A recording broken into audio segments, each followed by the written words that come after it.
10월 18일 화요일 매일 성경 묵상을 시작합니다. 오늘 함께 나눌 말씀은 사무엘하 17장 15절에서 29절 말씀입니다. 사무엘하 17장 15절에서 29절 말씀을 제가 봉독합니다.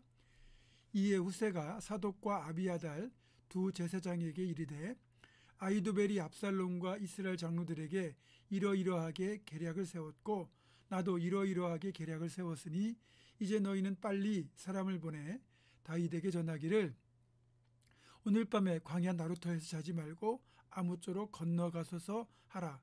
혹시 왕과 그를 따르는 모든 백성이 몰사할까 하노라 하니라. 그때 요나단과 아히마아스가 사람이 볼까 두려워하여 감히 성에 들어가지 못하고 에느로겔가에 머물고 어떤 요종은 그들에게 나와서 말하고 그들은 가서 다윗 왕에게 알리더니 한 청년이 그들을 보고 압살롬에게 알린지라. 그 두 사람이 빨리 달려서 바후림 어떤 사람의 집으로 들어가서 그의 뜰에 있는 우물 속으로 내려가니 그 집 여인이 덮을 것을 가져다가 우물 아귀를 덮고 찌은 곡식을 그 위에 널매 전혀 알지 못하더라.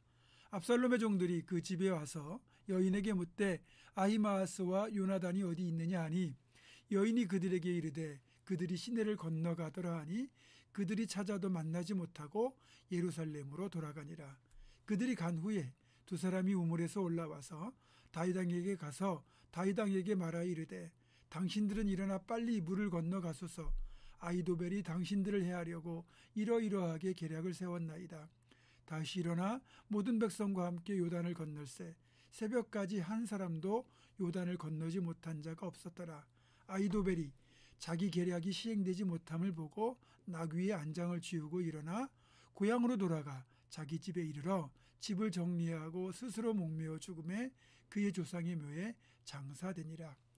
이에 다윗은 마하나임에 이르고 압살롬은 모든 이스라엘 사람과 함께 요단을 건너니라. 압살롬이 아마사로 요압을 대신하여 군 지휘관으로 삼으니라. 아마사는 이스라엘 사람 이드라라 하는 자의 아들이라. 이드라가 나하스의 딸 아비갈과 동침하여 그를 낳았으며 아비갈은 요압의 어머니 스루야의 동생이더라. 이에 이스라엘 무리와 압살롬이 길르앗 땅에 진친이라.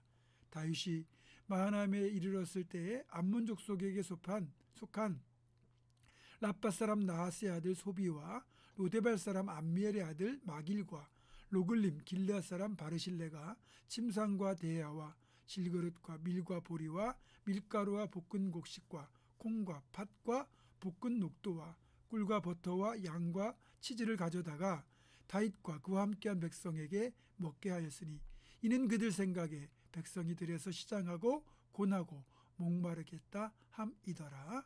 아멘. 오늘은 23절 말씀을 중점적으로 한번 살펴보려고 합니다. 여러분, 단 한 번의 잘못된 선택이 인생을 망치는 경우가 있거든요. 오늘 보면 23절에 등장하는 아히도벨이 바로 그 대표적인 사람입니다. 아히도벨이 다윗을 떠나서 압살롬을 선택한 것이 결과적으로는 하나님을 대적한 것이 되고 결국 그가 자살로서 자신의 삶을 마감하게 되는 불행한 결과로 이어졌기 때문입니다. 아히도벨은 그가 내리는 결정이 마치 하나님께 물어서 받은 것과 마찬가지라고 할 정도로 엄청난 지략을 가진 지혜자입니다. 우리가 삼국지로 말하면 제갈공명 같은 사람이에요. 그렇게 똑똑하고 지혜로운 아히도벨이 왜 다윗이 아닌 압살롬을 선택했을까? 이게 궁금하거든요. 그런 이유에 대한 여러 가지 추측이 있는데 일단 우리가 다 생각할 수 있는 게 대세가 압살롬에게 기울었기 때문에 당연히 대세를 따라간 것이다 이렇게 생각하게 되지만 이보다 더 설득력 있는 추측이 하나 있습니다. 그건 다윗에 대한 다윗의 일종의 원한이 있다는 거죠. 아히도벨은 원래 밧세바의 할아버지라고 합니다. 그런데 다윗이 밧세바를 범한 것도 모자라서 자신의 손주 사이인 햇사람 우리아를 전쟁터에서 죽게 만들었잖아요. 그것 때문에 다윗에 대하여 악한 감정을 품게 되었다는 거죠. 충분히 그런 추측이 가능한 근거가 성경에 나옵니다. 사무엘하 23장 34절을 보면 길로 사람 아히도벨의 아들 엘리암과 이렇게 나오거든요. 그러니까 엘리암이라는 사람이 아히도벨의 아들인데, 사무엘하 11장 3절을 보면 밧세바를 이제 이렇게 조사를 해보니까 밧세바가 누구인지를 이제 그 신하들이 다윗에게 보고하는 거예요. 그는 엘리암의 딸이요 햇사람 우리아의 아내 밧세바가 아니니까. 그러니까 이 구절들을 종합해 보면 아히도벨의 아들이 엘리암이고 엘리암의 딸이 밧세바니까 밧세바는 아히도벨의 손녀예요. 그러면 밧세바와 결혼한 우리아는 아히도벨의 손주 사이가 되는 거예요. 이렇게 밧세바, 우리와 다윗, 이게 세 사람과 다 관계가 있는 아히도벨의 입장에서 볼 때 다윗이 왕이라는 권력을 이용하여 자신의 살해사역을 채우고 욕망을 채우는 과정에 밧세바가 들어가고 우리아가 죽게 되니까 아무래도 다윗에 대한 실망과 원한이 생기겠죠.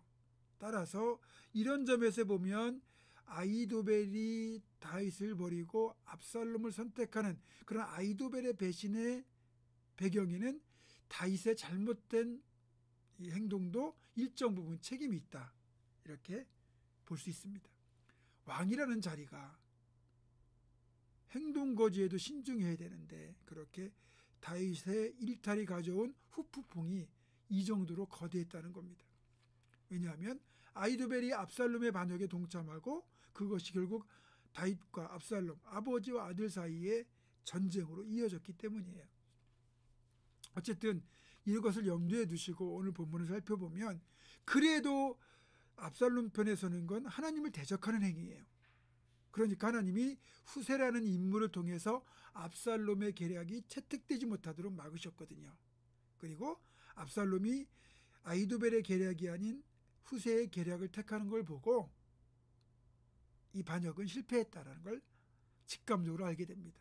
그래서 그냥 미련 없이 짐을 싸고는 고향으로 돌아갑니다. 그리고 집을 정리한 뒤에 이제 자살로 생을 마감하게 되죠.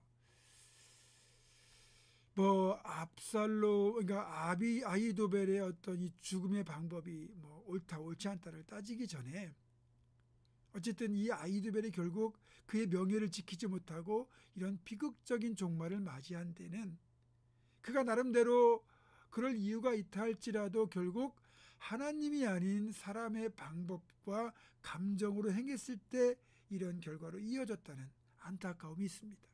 그리고 그렇게 하나님께 물어서 받은 것과 마찬가지로 할 정도로 뛰어난 지략가였던 아히도벨의 계략이 결국 실패하는 걸 보면서 사람이 마음으로 그 길을 계획할지라도 그 걸음을 인도하시는 분은 여호와이시니라, 이렇게 말씀하셨던 잠언 16장 9절의 말씀을 그대로 떠올리게 됩니다. 어쩌면 아히도벨의 계획대로 이 일이 진행되고 쿠데타가 성공했다면 아히도벨은 죽는 날까지 압살롬 왕국에서 모사 지략가로 호의호식하며 살았을 거예요. 그러나 어찌 사람이 하나님을 넘어설 수 있겠습니까?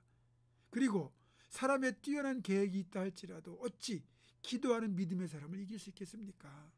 결국 우리가 어떤 상황에도 하나님 편에 서야 되는 것을 우리는 깨닫게 됩니다. 절대로 감정대로 행하지 말고 사람 편에 서도 안 됩니다. 오직 하나님 편에 서는 우리가 될 수 있기를 주님의 이름으로 축원합니다. 기도하겠습니다. 하나님, 사람이 마음으로 그 길을 계획할지라도 그 걸음을 인도하시는 분은 여호와라고 말씀하셨습니다. 아무리 뛰어난 아히도벨이라 할지라도, 그리고 그에게 그럴 수밖에 없는 감정적인 이유가 있다 할지라도 하나님을 택하는 것이 아니라 사람 편에 서는 것은 스스로 멸망을 초래하는 길임을 다시 한번 깨닫게 됩니다. 우리는 어떤 일이 있어도 사람 편에 서지 아니하고 하나님 편에 설 수 있는 지혜로운 사람, 기도의 사람이 되게 하여 주옵소서. 예수님의 이름으로 기도하옵고 이제는 우리 주 예수 그리스도의 은혜와 하나님의 사랑과 성령의 교통하심이 어떤 상황에서도 사람 편에 서지 않고 하나님 편에 설 것을 결단하는 사랑 모든 성도들, 이들의 삶과 가정과 생업과 앞날과 우리 교회 위에 지금부터 영원토록 함께 하시옵기를 간절히 축원하옵나이다. 아멘.